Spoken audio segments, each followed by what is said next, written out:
Parla per als cavalls i la sang. Vam ser tots el jorn de la tarador.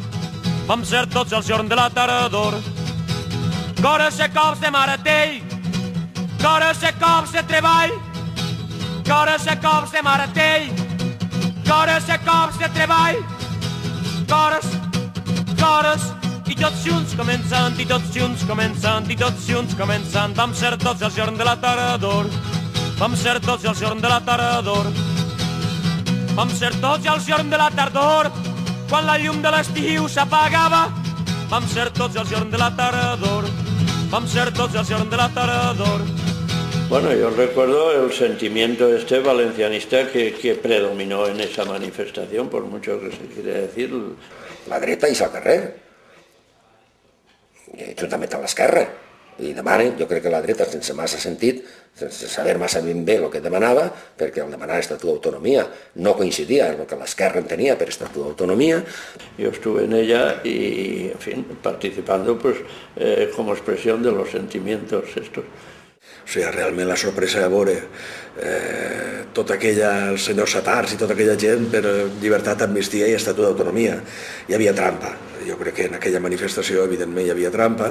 No n'hi havia una unitat de criteri. El que n'hi havia era que sabíem que tots havien coincidit en el mateix carrer i en la mateixa manifestació, però cadascú tirava per el seu compte.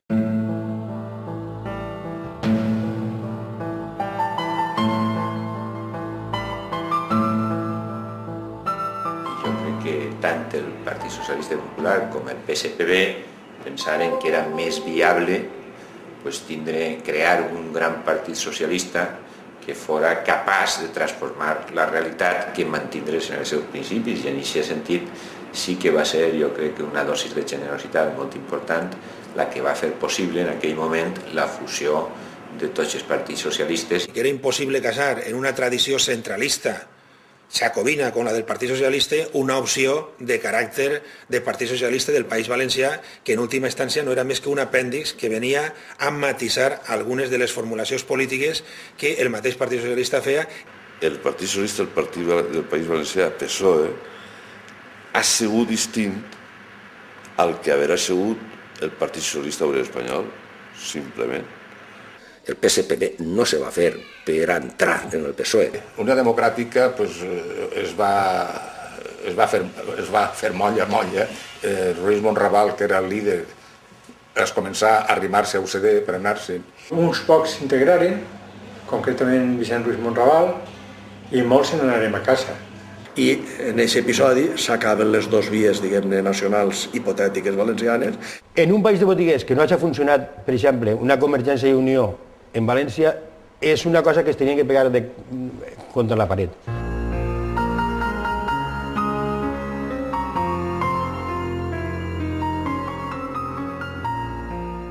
La Unió Centre Democràtic la fundem 166 diputats, tots menys Burguera. En aquest moment vaig abandonar l'UCD, me'n vaig anar al grup mixt i així vaig fundar el Partit Nacionalista del País Valencià. Ell era catalanista, veu que la UCD de València és anti, no està d'acord en la forma que porta Suárez a la Constitució Autonòmica i, conseqüentment, en les seues idees té la valentia de no firmar. Paco Bruguera era un tío extraordinario que yo creo que fue un fracaso de la UCD no absorber a un tío, a una persona, de una gran tradición autonomista, nacionalista, como se le quiera llamar. Jo vaig fer el Partit Nacionalista del País Valencià pensant que inclús la gent d'esquerra haver vingut a fer costat. La raó que donaven és no, és que tu eres de dretes, tu eres d'esquerres, però el país és d'ahir. No poden fer cada un anant pel seu puesto, de moment. És que, clar, és que tu no eres marxista, i aquí tu tampoc. Si fores marxista, has llegit a Gramsci. Què diu Gramsci en un moment de recuperació nacional? Que ha de fer el bloc de classes.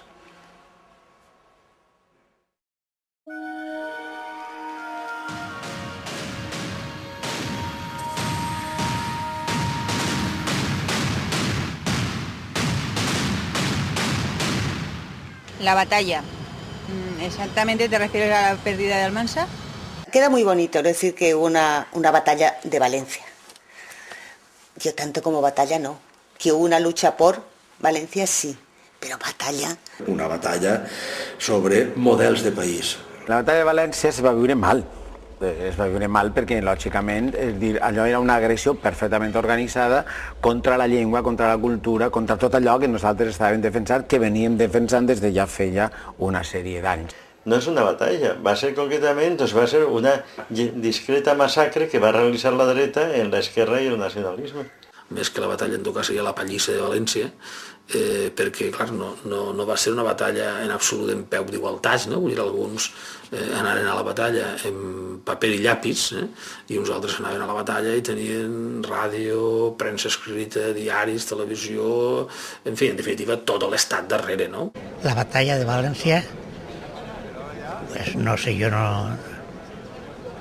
no estic molt ficat en això.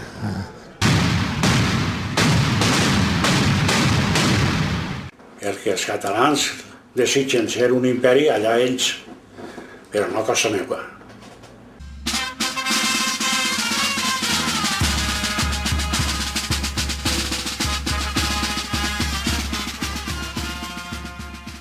No cal dir que l'origen del pancatalanisme és Fuster.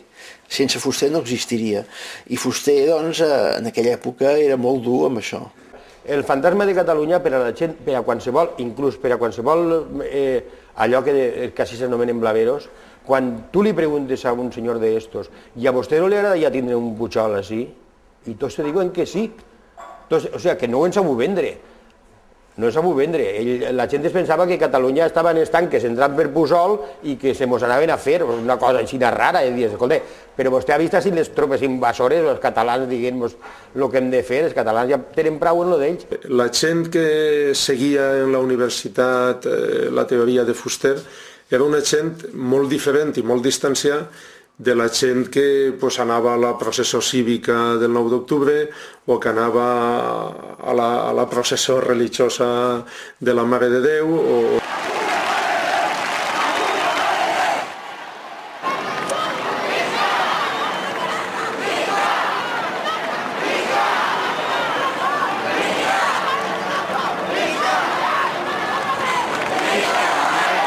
O de la gent que quan el València guanyava una copa, com va ser la Lliga de l'any 70 o la Copa del Rei de l'any 79, diguem que eren dos valencianismes diferents. El nacionalisme d'esquerres no juga la carta popular i te trobes clavaris del Cristo d'Aldaia, anticatalans i antivalencians, clavaris de la Mare de Déu de Montolivet, anticatalans, les falles, anticatalans, els Sant Jordi de tots els moros i cristians de tots els jocs, anticatalans.